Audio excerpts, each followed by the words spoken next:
1970 சிரிமாவோ ஆட்சி அமைத்தார்.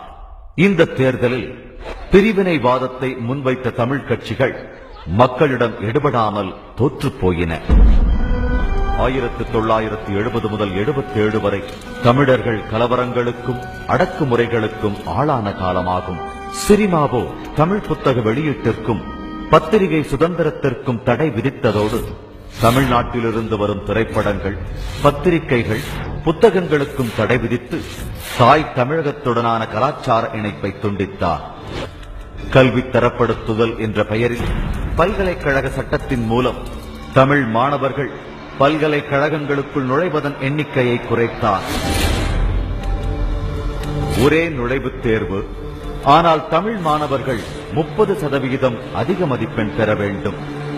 இச்சட்டமே தமிழ் மாணவ பேரவைகள் துவங்க காரணமாகியது. தமிழ் பகுதிகளெங்கும் இம்மாணவ பேரவைகள் உதயமாகின. பின்னாட்களில் அரசியல் தலைவர்கள் இம்மாணவ பேரவைகளில் இருந்து வரத் துவங்கினர். சிலோனுக்கு புதிய அரசியல் சட்டம் இயற்ற அமைக்கப்பட்ட குழுவில் செல்வாவும் பங்கு வகித்தார்.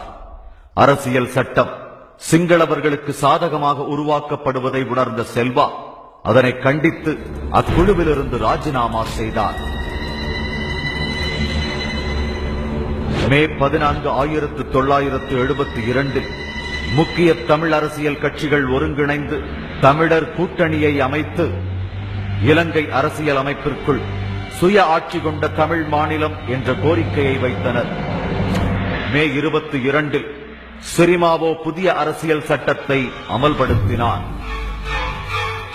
சிலோன் ஸ்ரீலங்கா என பெயர் மாறி பௌத்த சிங்கள தேசமாக அறிவிக்கப்பட்டு சிங்களம் மட்டுமே அரசு மொழியாக அறிவிக்கப்பட்டு பௌத்தத்திற்கும் தனி அந்தஸ்து வழங்கப்பட்டு சிறுபான்மையினருக்கு வழங்கப்பட்ட அரசியல் சட்ட பாதுகாப்புகளை விலக்கினர்.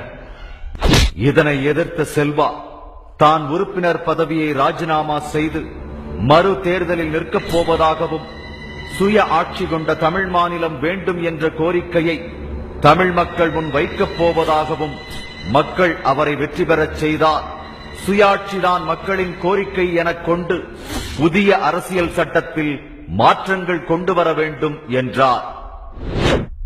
1972 முதல் 74 வரை நில சீர்திருத்த சட்டத்தின் மூலம் தமிழர்களின் விவசாய நிலங்கள் பிடுங்கப்பட்டு சிங்களவர்களுக்கு பிரித்துக் கொடுக்கப்பட்டது. இதன் காரணமாக திரிகோணமலை, அம்பாறை மற்றும் மட்டக்களப்பு மாவட்டங்களில் சிங்கள மக்கள் தொகை பெருகியது. 1973 அடுத்த திருப்பு முனையாக தமிழர்கள் 4வது உலகத் தமிழ் ஆராய்ச்சி மாநாடு நடத்த அரசின் உதவியை நாடினர். அரசு ஒத்துழைக்க மறுத்தது. இதனை சவாலாக ஏற்று தாங்களே நடத்துவது என முடிவெடுத்தனர். 1974 மாநாட்டின் கடைசி நாளில் சிங்கள காவல்துறையினர் கூட்டத்தின் உள்ளே புகுந்து தடியடியும் துப்பாக்கிச் சூடும் நடத்தினர்.